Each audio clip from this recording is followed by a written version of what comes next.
마태복음 5장 우리 1절부터 우리 12절까지 보겠습니다. 마태복음 5장 우리 1절부터 12절까지입니다. 제가 가지고 있는 성경책은 신약성경 5쪽입니다. 우리 마태복음 5장 1절부터 12절까지 제가 말씀을 읽습니다. 예수께서 무리를 보시고 산에 올라가 앉으시니 제자들이 나온지라 입을 열어 가르쳐 이르시되 심령이 가난한 자는 복이 있나니 천국이 그들의 것이며 애통하는 자는 복이 있나니 그들이 위로를 받을 것이며 온유한 자는 복이 있나니 그들이 땅을 기업으로 받을 것이며 의에 줄이고 목마른 자는 복이 있나니 그들이 배부를 것이며 긍휼히 여기는 자는 복이 있나니 그들이 긍휼히 여김을 받을 것이며 마음이 청결한 자는 복이 있나니 그들이 하나님을 볼 것이며 화평하게 하는 자는 복이 있나니 그들이 하나님의 아들이라 일컬음을 받을 것이며 의를 위하여 박해를 받는 자는 복이 있나니 천국이 그들의 것임이라. 나로 말미암아 너희를 욕하고 박해하고 거짓으로 너희를 거슬러 모든 악한 말을 할 때에는 너희에게 복이 있나니 기뻐하고 즐거워하라. 하늘에서 너희의 상이 큼이라. 너희 전에 있던 선지자들도 이같이 박해하였느니라. 아멘. 오늘서부터 우리가 한 6번에 걸쳐서 우리가 산상설교 중에 팔복에 관한 말씀을 우리가 쭉 같이 말씀을 보기를 원합니다. 자, 우리가 사복음서 그러면 어떤 성경을 얘기합니까? 마태복음, 마가복음, 누가복음, 요한복음이라고 얘기하죠. 그 중에 우리가 공관복음서다 그러면 세 권의 책을 얘기하는데요. 마태, 마가, 누가복음을 우리가 공관복음서다라고 얘기합니다. 제가 왜 이 말씀을 드리느냐면 이 마태복음은 마가, 누가, 요한복음과 다르게 마태복음만이 가지고 있는 독특한 몇 가지 특징이 있습니다. 자, 오늘 팔복의 말씀 우리가 이해하기 위해서는요, 이 두 가지 특징을 여러분이 아셔야 됩니다. 첫 번째 특징이 뭐냐면 마태복음 안에는 5개의 긴 광화, 긴 설교가 여러분 기록이 되어져 있습니다. 그러니까 무슨 얘기냐면 마가복음, 누가복음, 요한복음에는 이런 긴 강화, 긴 설교가 나오지 않아요. 그렇지만 마태복음은 마태가 의도적으로 성경을 편집한 것이겠죠. 곳곳마다 긴 강화와 긴 설교가 나오는데 무려 몇 편이 나온다고요? 5편이 나옵니다.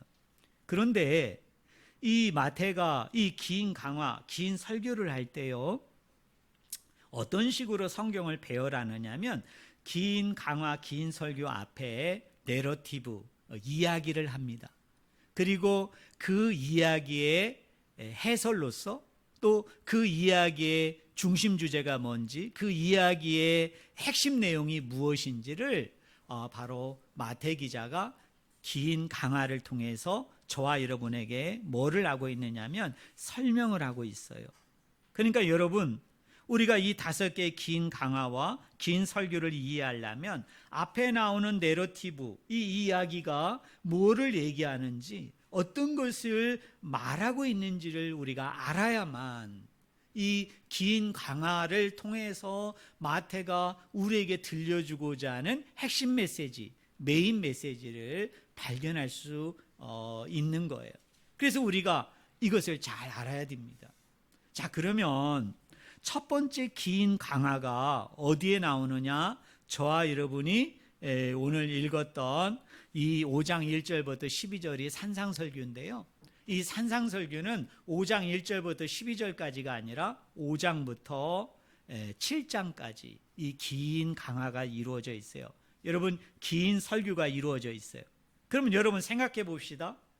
이 긴 강화와 긴 설교를 우리가 이해하려면 어떤 걸 우리가 먼저 이해해야 될까요?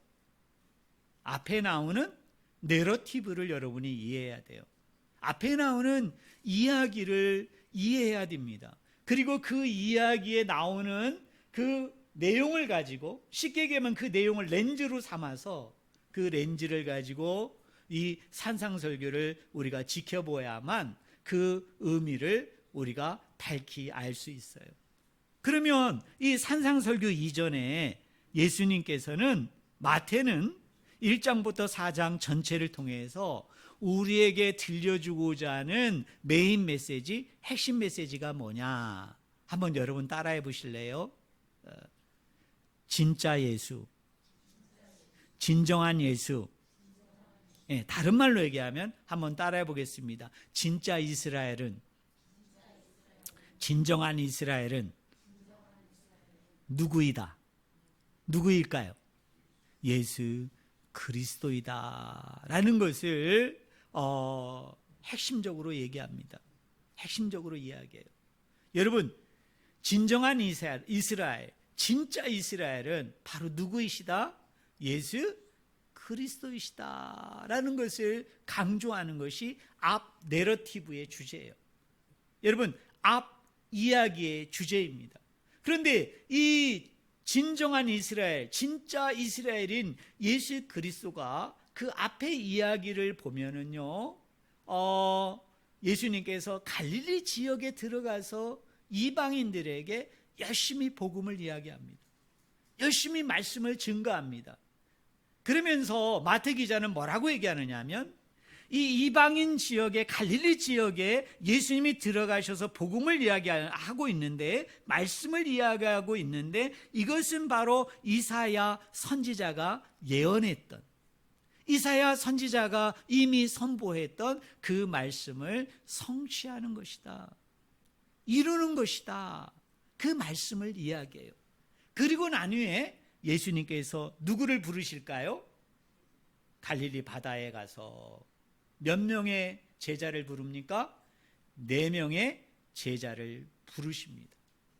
여러분, 왜 예수님께서 이방인 지역에 가서 복음을 전하고 말씀을 전했어요? 그랬더니 마태라는 기자는 뭐라고 얘기하느냐 하면, 예수님이 이렇게 하신 것은 이사야 선지자를 통하여 예언되어졌던 그 내용을 완성하기 위함이다, 성취하기 위함이다 라고 얘기하고 난 후에 예수님께서 그 다음에 하신 행동이 뭐냐면 제자를 부르세요.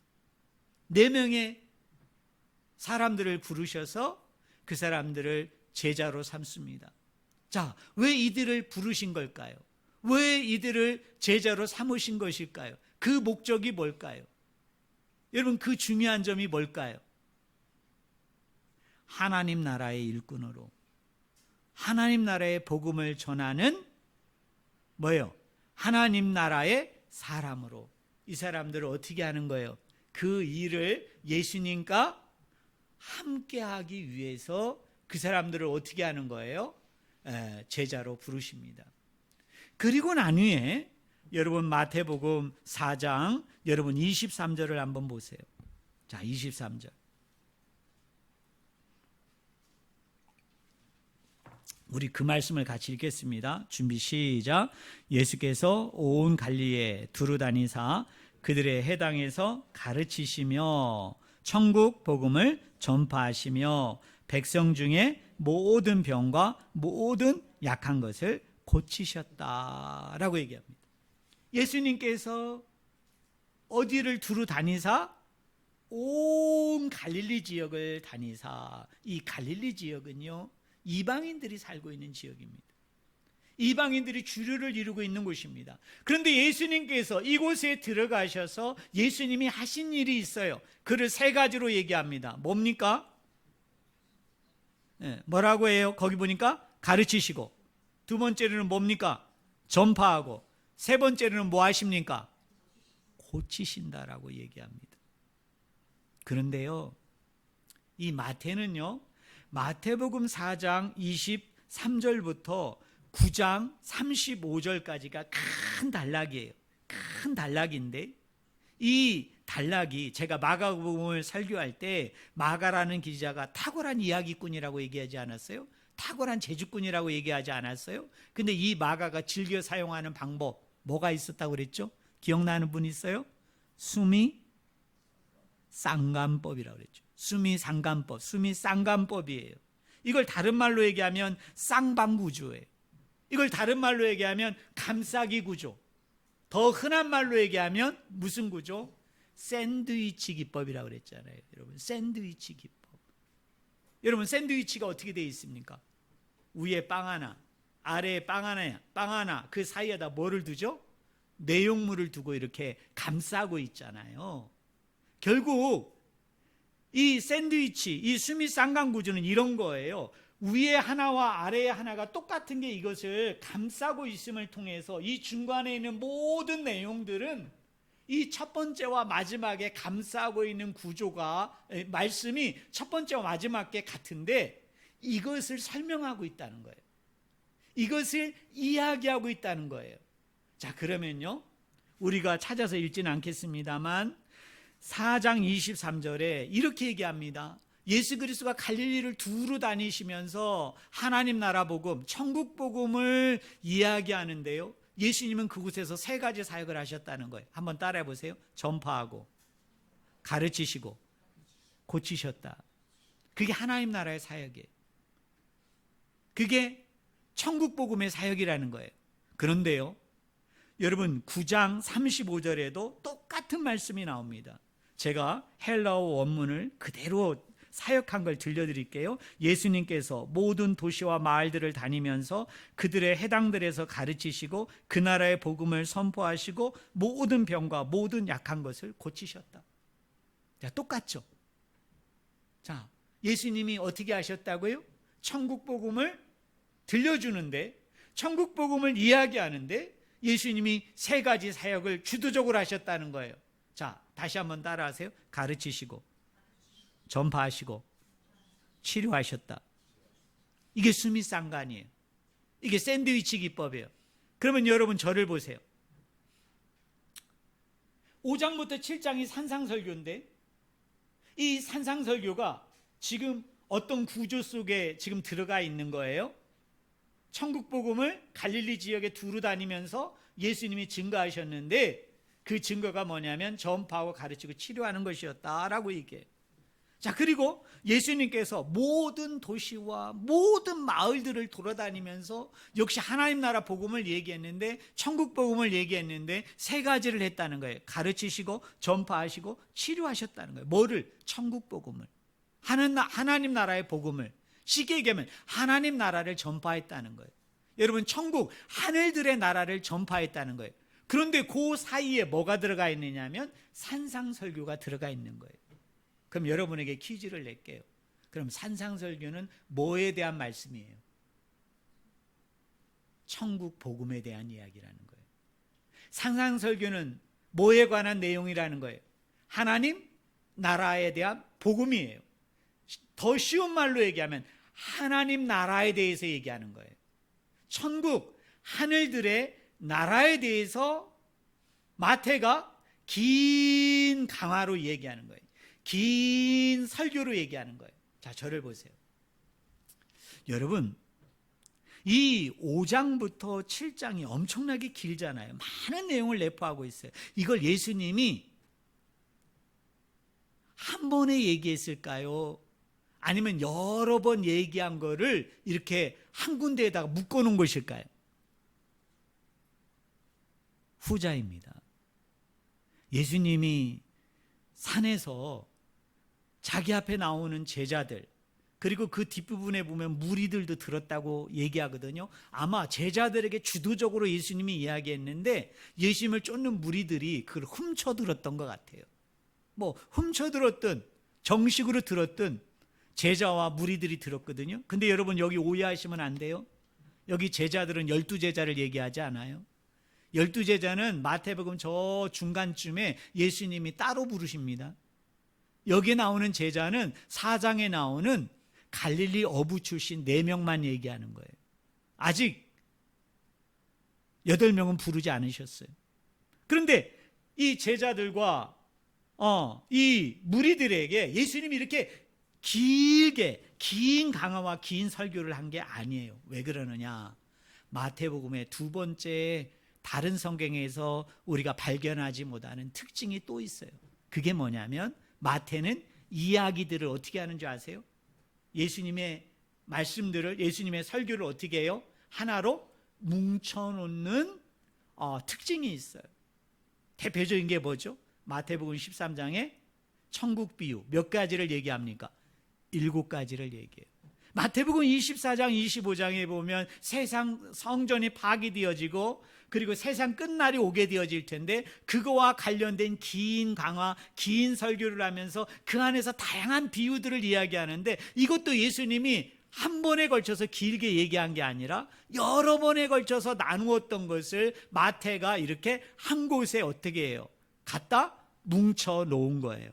왜 그러느냐면 이 산상설교가, 특별히 이 팔복이 마태복음 5장에도 나오지만 어디에도 나오냐면 누가복음 6장에 나오는데요, 마태복음 5장 1절에서는 예수님이 산에서 이 팔복을 얘기한 거로 나오는데 누가복음 6장에서는 예수님이 평평한 평원에서 얘기한 거로 나와요. 여러분, 평지에서 얘기한 거로 나와요. 그 이야기는 뭘까요? 예수님이 이 팔복을 한 번 얘기한 게 아니라 어떤 때는 산에서도 얘기하고 어떤 때는 뭡니까? 평원에서도 얘기하고 어떤 때는 누가복음에 보면 곳곳에 누가복음 6장에만 4복이 나오고요, 나머지 8개는 누가복음 곳곳에 흩어져 있어요. 그런데 그 이야기했던 장소가 다 다릅니다. 그러니까 여러분, 이런 거예요. 여러분이 성경을 이해할 때 이게 한 장에 있다고 얘기해서 예수님이 줄기차게 이것을 한 번에 얘기했다라고 보는 것은 너무 무리한 해석이에요. 너무 어려운 해석이에요. 그리고 예수님이 이때 이걸 딱 한 번만 얘기했다라고 보는 것도 무리예요. 왜 그러느냐 하면 예수님은 여러 장소에서 여러 사람들에게 똑같은 주제와 말씀을 가지고 이렇게 얘기하고 저렇게 얘기하면서 여러분 이야기를 했다는 사실을 저는 우리 성도들이 이 마태복음을 이해할 때 여러분이 이해해야 됩니다. 자, 어쨌든 한번 따라해 보실래요? 산상설교는 하나님 나라의 복음이다. 한번 따라하겠습니다. 산상설교는 하나님 나라다. 그러니까 팔복은 뭐에 관한 말씀이에요? 하나님 나라에 대한 말씀이에요. 그러면 우리가 이 팔복을 이해하려면 우리가 반드시 이해해야 되는 게 있죠. 그게 뭡니까? 하나님의 나라가 무엇인가를 알아야 우리가 팔복을 제대로 이해할 수 있어요. 여러분, 신약에서 이야기하는, 특별히 이 복음서에서 예수님께서 이야기하는 하나님 나라는 어떤 나라인가라는 것이에요. 여러분, 세상은 나라에는 3가지 요소가 있다고 얘기합니다. 자, 여러분, 나라가 되려면 3가지 요소 뭡니까? 땅, 영토가 있어야 되죠. 또 국민이 있어야 되죠. 그 다음에 3번째가 뭐예요? 주권, 헌법이 있어야 되는 거예요. 그런데 헬라어로 이루어진 그 문장들을 보면, 헬라어로 이루어진 그 글들을 보면 이런 3가지 개념으로 이 하나님의 나라가 설명이 되지 않아요. 어떤 분은 이 세상에서 구분하는 것을 가지고 와가지고 하나님 나라에도 3가지 특징이 있다, 이렇게 설명하는 분이 계세요. 그는 정말 성경을 곡해하는 겁니다. 성경을 정말 잘못 이해하는 거예요. 도리어 성경이 세상을 해석해야 되는데 많은 분들이 정말 잘못 해석하는 게 뭐냐면 세상의 것을 가지고 와서 세상의 렌즈를 가지고 복음을 해석하고 말씀을 해석하는 거예요. 여러분, 헬라어로 하나님의 나라가 뭐냐면, 우리 이것 정도는 여러분이 아셔야 되는데 한번 따라해 보실래요? 바실레이아. 예, 바실레이아예요. 근데 여기와 관련된 단어 중에 뭐가 있느냐면 바실류스라는 단어가 있어요. 바실류스. 바실류스라는 단어가 뭐냐면 여러 가지 뜻으로 해석이 될 수 있어요. 자, 왕이라는 의미예요. 왕이라는 의미. 그런데 이것은 왕이라는 그 의미만 있는 게 아니라 그거와 관련된 모든 개념들이 통합이 된 거예요. 이게 하나로 뭉쳐져 있는 거예요. 그래서 이것을 정해석하면 이렇게 해석할 수 있어요. 왕대심, 왕권, 그 다음에 왕의 통치, 왕, 이렇게 우리가 해석할 수 있어요. 그래서 하나님의 나라는 뭐냐? 여러분 한번 따라해 보실래요? 하나님이 우리의 왕이시고, 우리가 그의 통치를 받는 것이다. 그의 다스림을 받는 것이다. 이게 뭐냐면 이게 하나님 나라예요. 하나님 나라예요. 그래서 이 하나님의 나라는 인격적이면서도 하나님의 나라는 뭐냐면 관계적인 거예요. 자, 다시 한번 얘기합니다. 하나님의 나라가 바실레이아인데 이 바실레이아라는 말에서 바실리우스라는 단어가 나왔어요. 근데 이 바실리우스라는 단어는 왕인데 이것은 왕이라는 개념이 통합되어진 하나예요. 그래서 뭐라고 번역을 해야 되냐면 왕대심, 왕권 또는 왕권 통치, 왕의 통치, 우리가 왕이라고 번역할 수 있는 거예요. 그래서 하나님의 나라는 뭐냐면 다스림이에요. 통치예요. 누가 다스리는 거예요? 누가 통치하는 거예요? 하나님이 다스리는 거예요. 하나님이 통치하시는 거예요. 그런데 이 하나님의 통치가 누구에게 임합니까? 우리에게 임하죠. 우리 가운데 이 하나님의 통치가 내려와요. 임재예요. 그래서 우리가 그 다스림 가운데, 그 통치 가운데 우리가 살아가게 되어지는데 그것을 성경에서는 뭐라고 얘기하느냐? 마태는 이걸 하늘나라, 하늘들의 나라라고 얘기하는 거고, 마가와 누가와 요한은 이걸 뭐라고 얘기하는 겁니까? 하나님의 나라라고 이야기하는 거예요. 그러면 마태복음 5장과 7장에 나오는 이 산상설교의 핵심 메인 메시지는 뭘까요?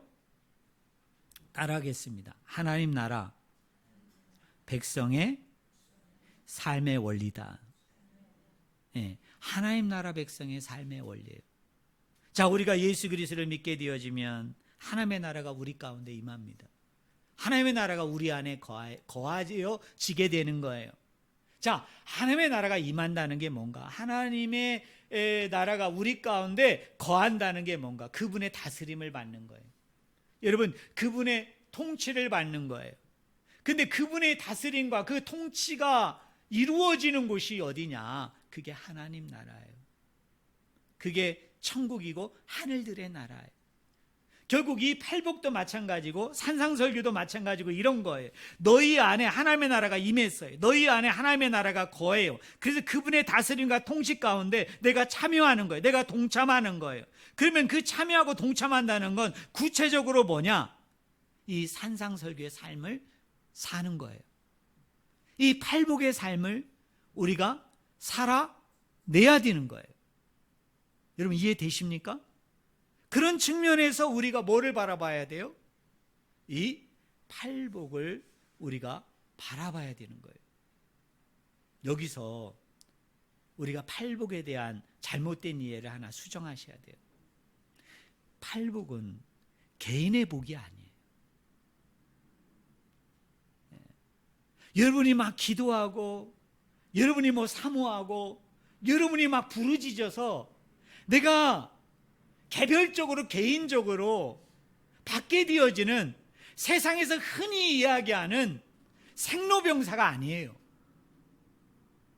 우리가 그걸 오해하면 안 돼요. 제가 지금 강조하고 있는 게 뭡니까? 산상설교도 마찬가지고 팔복도 마찬가지고 철저하게 이 모든 내용은 뭐와 관련이 있다? 하나님 나라와 관련이 있는 거예요. 하나님의 다스림, 하나님의 통치하고 관련이 있는 거예요.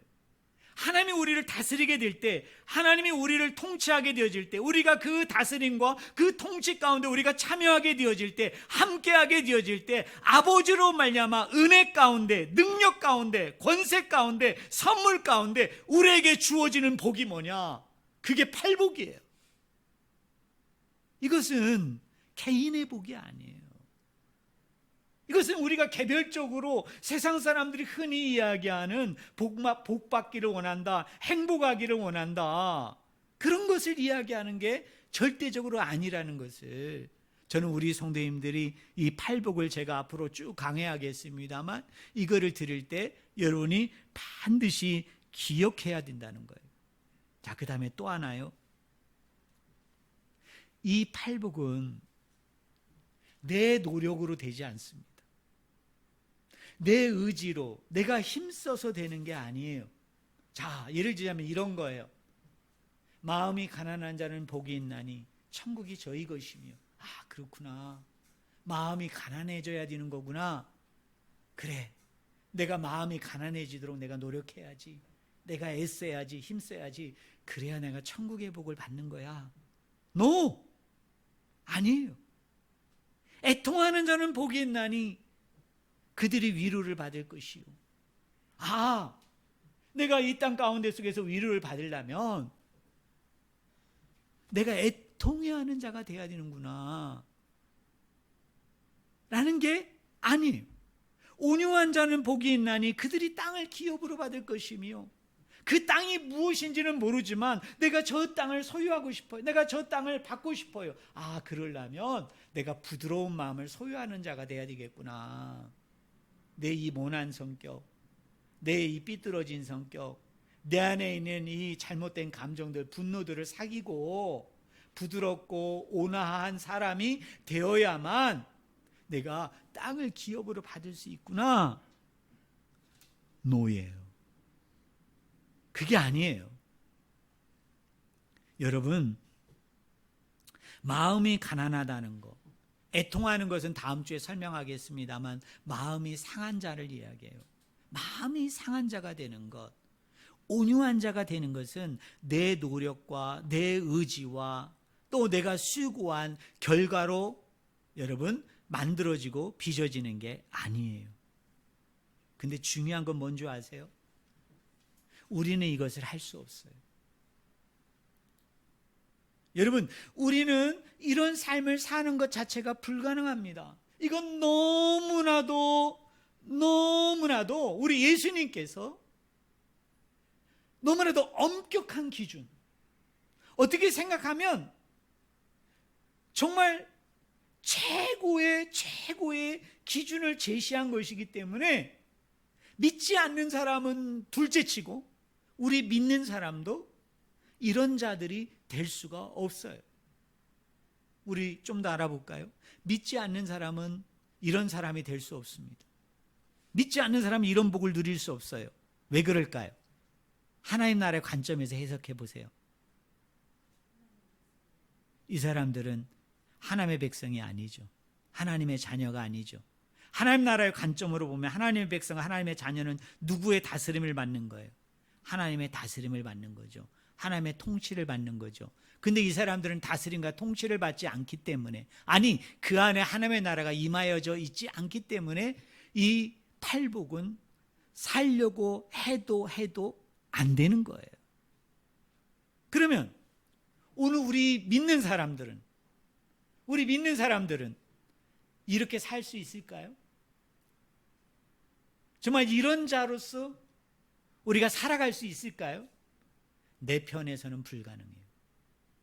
내 편에서는 이것은 이루어질 수 없는 거예요. 그러니 여러분 어디 가가지고 여러분 이런 자가 돼야 됩니다. 여러분 이런 자가 되기 위해서는 뭐 이것도 하시고 이것도 하시고 이것도 하시고 이것도 하신다고 얘기하면 여러분 귀를 막으세요. 엉터리입니다. 우리는 살 수 없어요. 우리의 힘과 의지와 노력과 자랑으로 여러분 우리가 얼마나 희생해야 이런 자가 될 수 있을까요? 우리가 하나님 앞에 얼마나 많은 걸 바쳐야 우리가 이런 자가 될 수 있을까요? 내가 교회 나와서 얼마나 충성하고 얼마나 헌신하고 내가 얼마나 희생해야 여러분 내가 이런 자가 될 수 있을까요? 내가 얼마나 똑똑해야, 내가 얼마나 많이 배워야, 내가 이 세상에서도 그 스펙이 얼마나 화려하고 얼마나 대단하고 얼마나 여러분 높아야 커야 내가 이런 자로서 여러분 살 수 있을까요? 죄송합니다만 우리 편에서는 불가능해요. 우리 편에서는 이루어질 수 없어요. 그런데 놀라운 것은 이것을 100% 살아내신 분이 계세요. 그분이 누구십니까? 예수 그리스도이십니다. 어떤 의미에서 예수님께서요 이 말씀을 하시는 건 이렇게 얘기하시는 거예요. 마음이 가난한 자는 복이 있나니 천국이 그들의 것이며. 얘들아, 내가 그렇게 살았어. 이런 얘기예요. 내가 그 가난한 자로 내가 온전히 100% 완전히 살아낸 사람이야. 내가 그 사람이야. 예수님이 이렇게 얘기하는 거예요. 그런데요, 놀라운 것은 뭐냐면 우리 편에서 불가능한데, 우리 편에서는 가당치도 않고 가능하지도 않은데, 우리 예수님은 자기를 쫓는 4명의 제자와 그리고 엿들은 무리들에게 예수님이 뭐라고 말씀하는 줄 아세요? 너희의 입장에선 불가능하고 너희 편에선 가능하지 않아도 이렇게 살아야 된다, 살지 말아야 된다. 이렇게 살아내야 된다는 거예요. 이렇게 꼭 살 수 있어야 된다는 거예요. 아니, 너희들이 정말 이렇게 살아야 된다는 거예요. 그럼 우리는 질문하게 되죠. 우리 편에선 불가능한데, 우리 편에선 가능하지 않은데, 그러면 우리가 이것을 어떻게 살아낼 수 있느냐는 거예요. 어떻게 이 팔복의 삶을 우리가 온전히 살 수 있느냐는 거예요. 그 키는, 그 해답은 앞에 나옵니다. 4장에 나와요. 우리하고 여러분 4장을 한번 보실까요?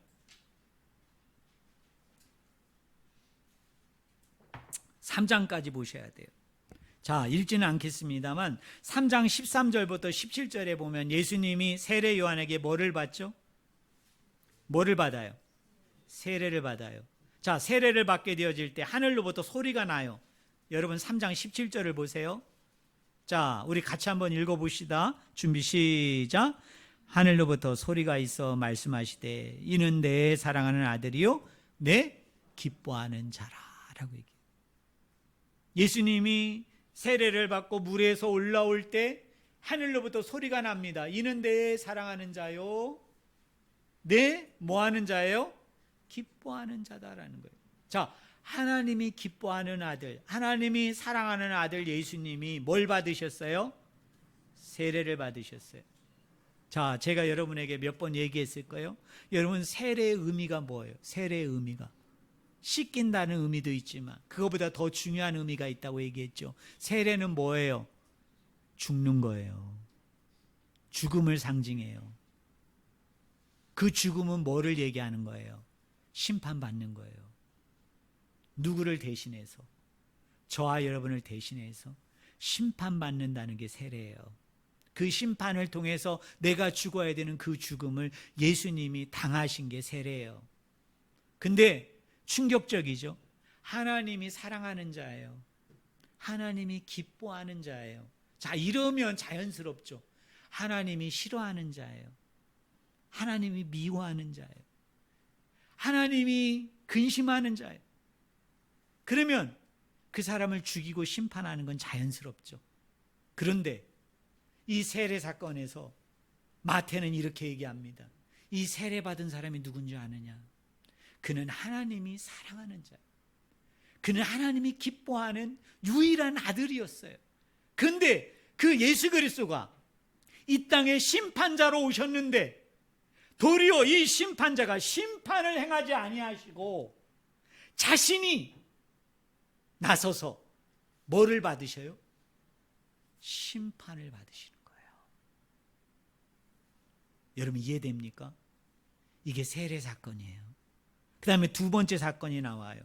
여러분 4장 1절부터 11절에 보면 예수님께서 성령님의 이끌림을 받아 광야에서 40일 금식을 하시죠. 그리고 난 후에 마귀에게 뭘 받습니까? 시험을 받으세요. 그죠? 그런데 그 첫 번째 시험이 뭐였습니까? 하나님의 아들이거든 네가 명령하여 이 돌이 뭐가 되게 하라? 떡덩이가 되게 하라 라고 얘기했어요. 자, 우리 성도님들 한번 대답해 봐요. 우리 예수님 이 돌을 떡덩이가 되게 하는 능력이 있을까요? 없을까요? 있어요. 여러분 권세가 있을까요? 없을까요? 있어요. 그런데 예수님이 이거를 행합니까? 행하지 않습니까? 행하지 않아요. 그럼 우리 예수님이 하신 게 뭐예요? 따라하겠습니다. 철저한 순종. 철저하게 철저하게 뭐에 순종합니까? 하나님의 뜻에, 하나님의 말씀에. 예수 그리스도가 뭐 하세요? 순종합니다. 자, 그럼 이제 결론으로 갈게요. 보세요. 팔복은 하나님 나라의 복음인데, 하나님 나라인데, 이 하나님의 통치와 하나님의 다스림을 받는 우리가 우리 편에서는 가능하지 않아요. 우리 편에서는 불가능해요. 그런데 우리 예수님은 뭐라고 얘기하는 줄 아세요? 철저하게 살아내야 된다. 예라는 것은 없다는 거예요. 다른 것은 없다. 네가 정말 하나님의 다스림을 받는 자이고, 정말 네가 하나님의 통치를 받아서 네 안에서 나와 인격적인 만남을 가지고, 그리고 나와의 관계 속에서 나와 함께하는 자라면 너는 이 팔복의 삶을 철저하게 살아내야 된다는 거예요. 하나의 오차도 없이 100% 이대로 살아야 되는 거예요. 그런데 내 편에서는 불가능해. 내 편에서는 가능하지 않아요. 그런데 이걸 어떻게 살아낼 수 있느냐? 예수님이 이것을 100% 살아내셨어요. 그리고 난 후에 예수님이 우리도 예수님처럼 그것을 살아낼 수 있는 길을 예수님 안에서 활짝 열어놓기 위해서 마태라는 기자는 이 앞에 내러티브 이야기에서 우리에게 두 가지 사실을 알려주는 거예요. 너희로 하여금 이 하나님 나라의 복음대로, 하나님 나라의 말씀대로, 하나님 나라의 특징대로 살아내게 하기 위해서 예수 그리스도가 두 가지를 행하셨다. 첫째는 뭐예요? 하나님의 기뻐하는 자였고 하나님의 사랑하는 아들이었던 예수님이 뭘 받으셨어요? 심판자이신데 도리어 심판하지 아니하시고 자신이 뭐 하심으로? 심판받으심으로 죽으셨기 때문에, 내 저주와 내 죽음을 그분이 담당하셨기 때문에 가능하다는 거예요. 두 번째로는 뭐죠? 예수님은 시험을 받을 때 그 시험을 물리칠 수 있는, 아니 마귀가 얘기하는 대로 다 행할 수 있는 권세와 능력이 있었어요. 그런데 우리 예수님은 이 땅에 오셔서요, 철저하게, 성령님도 마찬가지예요, 자신의 뜻대로 살지 않습니다. 자신이 가지고 있는 힘을 사용하지 않아요. 자신이 가지고 있는 능력과 권세를 사용하지 않아요.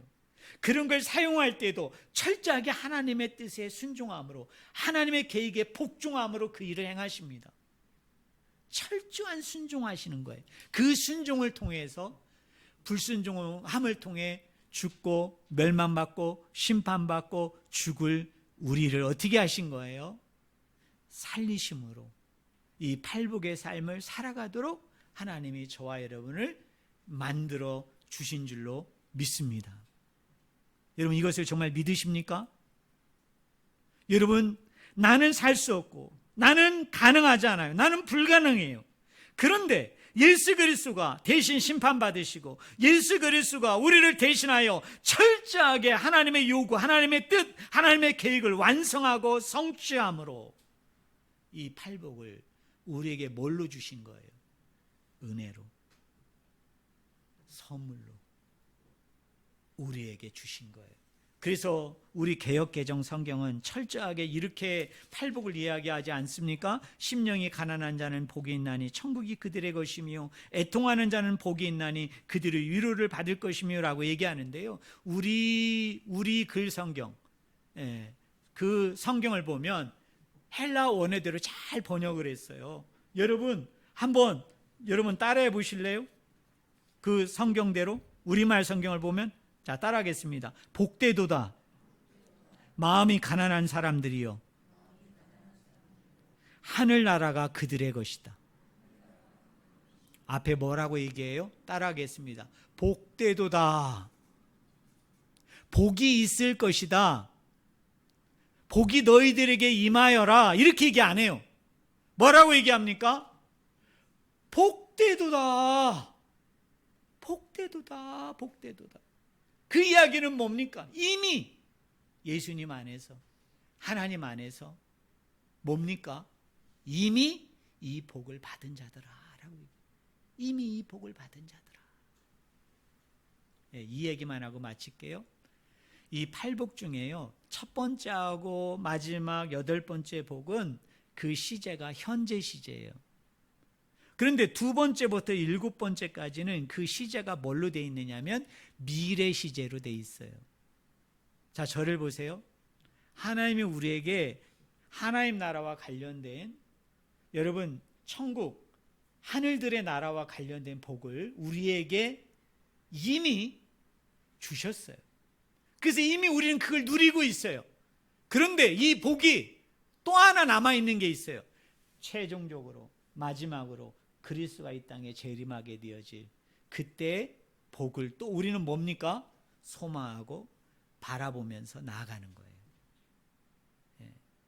이미 임했고 장차 임하게 되어질 그것을 같이 소망하면서, 이미 복받은 자로 우리가 살아가면서 장차 또 완성되어짐으로, 성취되어짐으로 궁극적으로 우리에게 부어질 복을 소원하고 바라보면서 하나님 나라의 통치, 하나님 나라의 다스림을 받아가면서 살아가는 자, 바로 그 사람이 팔복의 삶을 살아내야 되는 저와 여러분이라는 것을 저는 우리 성도님들이 다 믿기를 주님의 이름으로 간절히 축원을 드립니다.